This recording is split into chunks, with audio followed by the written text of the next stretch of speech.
இந்த ஆண்டு சுற்றுலாத்துறை மூலம் 50 கோடி ரூபாய் வருவாய் கிடைக்கும் என்று சுற்றுலாத்துறை அமைச்சர் ராமச்சந்திரன் தெரிவித்துள்ளார்.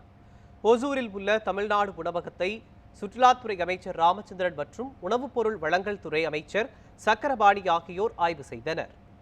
அப்போது செய்தியாளர்களை சந்தித்த அமைச்சர் ராமச்சந்திரன் தமிழ்நாட்டில் சுற்றுலாத்துறை சார்பில் 28 உணவகங்கள் செயல்பட்டு வருவதாக தெரிவித்தார்.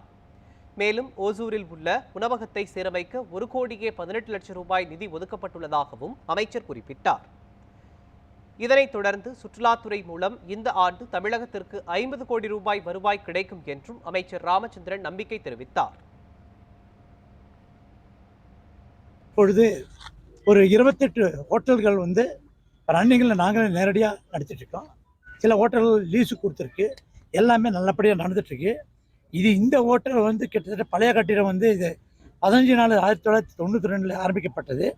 அப்புறம் இந்த குடிகள் எனப்படுகின்ற இந்த தனித்தனி இது 2000 கட்டினது. மொத்த ஏரியா 3 ஏக்கர் 21 சென்ட் இது பண்ணது. இந்த வருஷம் 2 மாதத்தில் 14,52,000 வந்திருக்கு. இது ஏப்ரல் வரை பின்னால் கணக்கு இருக்குது. இந்த மாதிரி தொடர்ந்து வந்திருக்கா. இப்போ நமக்கு அவரேஜ் 45% தங்குறாங்க. இதெல்லாம் ரெனோவேட் பண்ணி எல்லாம் பண்ணான்னா இன்னும் 70% 80% தங்குவதற்கு ஒரு நடவடிக்கைகள் மேற்கொள்ளப்படும் என்பதை தெரிவித்துக் கொள்கிறேன்.